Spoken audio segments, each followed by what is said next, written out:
আহাজারিতে এখানে রয়েছে। যদি আমরা কথা বলেছিলাম তার বোনের সাথে, তামিমের বোনের সাথে, আমরা যেমনটি জেনেছি আসলে তুচ্ছ কথার জেরেই কিন্তু আসলে এই অনাকাঙ্ক্ষিত একটি ঘটনা সৃষ্টি হয়। এই সূত্রপাতে কিন্তু আসলে শোকের ছায়া নেমে এসেছে তার পরিবারে। যদিও তামিম তার বয়স 18 হবে না তেমন একটা দাবি করছে তার পরিবার, তার মা বোন তারা কিন্তু এমনটি জানিয়েছে। যদিও এই অনাকাঙ্ক্ষিত একটি তুচ্ছ ঘটনাকে ঘিরে কিন্তু আসলে সূত্রপাত ঘটে, যার প্রেক্ষিতে তামিমের অকালে মৃত্যু হয় এবং সেই হত্যাকাণ্ডে কিন্তু তার আপন ভাই কিন্তু জড়িত।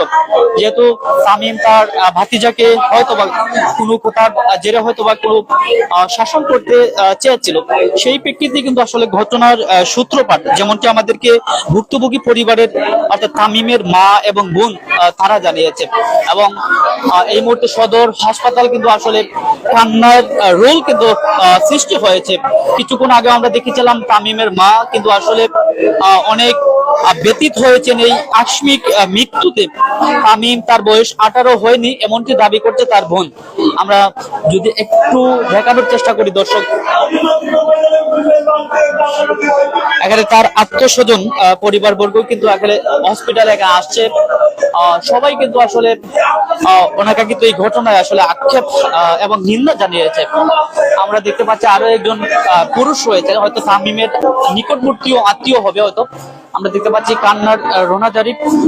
এই মুহূর্তে কিন্তু সদর হসপিটাল মর্গে আমরা কিছুক্ষণ পর হয়তো ময়নাতদন্তের জন্য সেখানে কিন্তু পোস্টমর্টম হবে।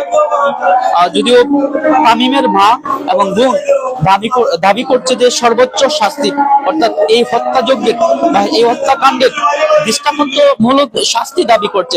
কেননা 18 বছর বা তার চেয়ে বেশ কম হবে তামিম সে তার ভাতিজাকে শাসন করতে গিয়ে আসলে সেই অনাকাঙ্ক্ষিত একটি ঘটনা যা বড় আকার ধারণ করে।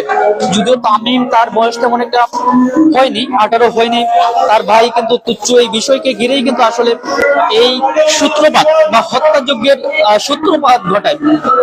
আমরা এই মুহূর্তে যদিও তামিমের মা কিংবা বোন যারা আছে তাদের বক্তব্য নিতে পারছি না, কেননা এই মুহূর্তে আসলে বিষয়টা অনেকটা ঘোলাটে কিংবা সেন্সিটিভ একটি বিষয়। যদি আমরা পূর্বে আমরা কথা বলেছিলাম, আমরা হয়তোবা পরবর্তীতে আমরা আপডেটের মাধ্যমে আমরা জানানোর চেষ্টা করব। এখানে তামিমের মা রয়েছেন যার সাথে আমরা কথা বলেছিলাম, আমরা সেই তামিমের মাকে আমরা লক্ষ্য করছি স্ক্রিনে। এই আকস্মিক মৃত্যুতে তামিম মাত্র 18 কিংবা 17 প্লাস হবে তার বয়স।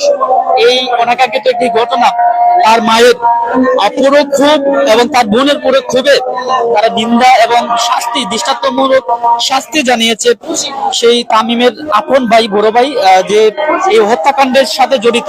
তুচ্ছ কারণে, তুচ্ছ চাচ্ছিল্যের ঘটনার জেরেই কিন্তু আসলে এই সূত্রপাত ঘটে, যার প্রেক্ষিতে আজ সদর হাসপাতালের মর্গে কান্নার রোল কিন্তু সৃষ্টি হয়েছে। তার মায়ের কিন্তু কান্না থামছেই না। আপনারা দেখতে পাচ্ছেন এখানে তার মাও কিন্তু স্বীকারোক্তি দিচ্ছেন তার যে অন্য ছেলে, বড় ছেলে যে সে কিন্তু আসলে এখন পর্যন্ত পলাতক রয়েছে। সেই ছুরিকাঘাত করেই কিন্তু আসলে সে পালিয়ে যায়, বাসা থেকে পালিয়ে যায়। সার্কিট হাউস, মৌলভীবাজার পৌরসভার সার্কিট হাউস তাদের বাসা। সেখানে দীর্ঘদিন ধরে তারা কিন্তু বসবাস করছিল সেই তামিম এবং তার মা বোন, তার মা এবং তার বড় ভাই কিন্তু অন্যত্রে অন্য একটি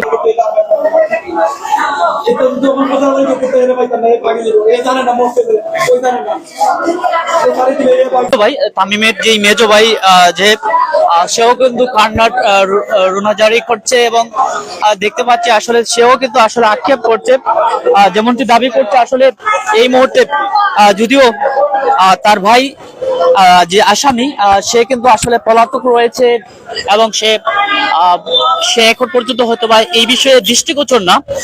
যদিও এই অনাকাঙ্ক্ষিত একটি ঘটনা মৌলভীবাজার সদর হাসপাতালের আজকের এই সরাসরি সম্প্রচারে আমরা রয়েছে দর্শক, আমি রয়েছি খালেদ আহমেদ সামির আপনাদের সাথে। আমরা যেমনটি আবারও জানাতে চাই লাইভের একদম সন্নিকটে এসে আমরা ভুক্তভোগী পরিবার অর্থাৎ নিহত তামিম এবং তামিমের বোন, তামিমের মা এবং বোন, তার কাছ থেকে আমরা যেমনটি জেনেছি এবং এই মেজো ভাইয়ের কাছ থেকে এই মুহূর্তে জানলাম যে পবিত্র রমজান এই মাসে মাগরিবের পর অর্থাৎ ইফতার শেষে কিন্তু আসলে তার ছোট্ট ভাতিজা যেই আসামি তার ছেলে আপন ছেলে এবং তামিমের ভাতিজা হয়, সেই ভাতিজাকে আসলে কোনো একটি হয়তোবা আদর কিংবা শাসন করছিল, সেই প্রেক্ষিতে কিন্তু আসলে হঠাৎ ভাবে সেই ভাতিজাজি তার বাবার কাছে গিয়ে নালিশ করে এবং সেই রাগান্বিত হয়ে আসে, অর্থাৎ আসামি পক্ষ যে তার আপন ভাই তামিমের আপন বড় ভাই, সে রাগান্বিত হয়ে কিন্তু ছুরি নিয়ে আসে আসলে। আসার পর তাদের ঘরে অবস্থান করে এবং এক পর্যায়ে তাকে তাদের ঘরে অর্থাৎ আসামির ঘরে নিয়ে যেতে চেয়েছিল, কিন্তু সেই তামিম সেই ডাকে সাড়া দেয়নি। সাড়া না দিয়েই আসলে সেই প্রেক্ষিতে কিন্তু আসলে ছুরির আঘাত করেই কিন্তু পালিয়ে যায়।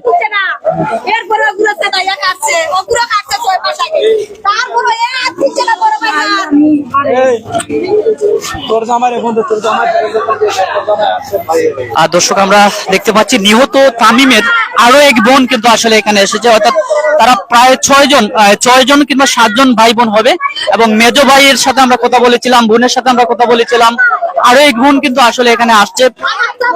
সর্বোপরি বলা চলে যে এই কান্নার রুলাজারি কিংবা কান্নার অশ্রু ভেজা সিক্ত হয়ে কিন্তু এই পরিবারটি আসলে অনাকাঙ্ক্ষিত এই ঘটনায় বা আকস্মিক এই মৃত্যুতে তামিমের, তার বয়স 18 হয়নি, সেই অনাকাঙ্ক্ষিত একটি মৃত্যু বা অঘটনটি আসলে কারো কাম্য নয় এমনটি দাবি করছে কিন্তু এখানে যারা সংশ্লিষ্ট যারা রয়েছে, এবং পরিবার একটি দাবি করছে এই আসামি যাতে করে অন্যত্র পালিয়ে যেতে না পারে এবং তার সঠিক তদন্তের মাধ্যমে দৃষ্টান্তমূলক শাস্তির দাবি করছে তার পরিবার এবং ভুক্তভোগী পরিবার। তো দর্শক এই মুহূর্তে বিদায় নিচ্ছি। আমরা এতক্ষণ যুক্ত ছিলাম মৌলভীবাজার সদর হাসপাতাল থেকে, যেখানে মৌলভীবাজার পৌরসভার সার্কিট হাউজের সংলগ্ন একটি বাসায় আপন ভাইয়ের হাতে আপন ভাই খুন হয়েছে তুচ্ছ ঘটনার জেরে। তো এই ছিল আজকের এই মুহূর্তের সর্বশেষ আপডেট। এটি পরবর্তীতে আবারও যুক্ত হতে পারি। ভালো থাকুন, আল্লাহ হাফেজ।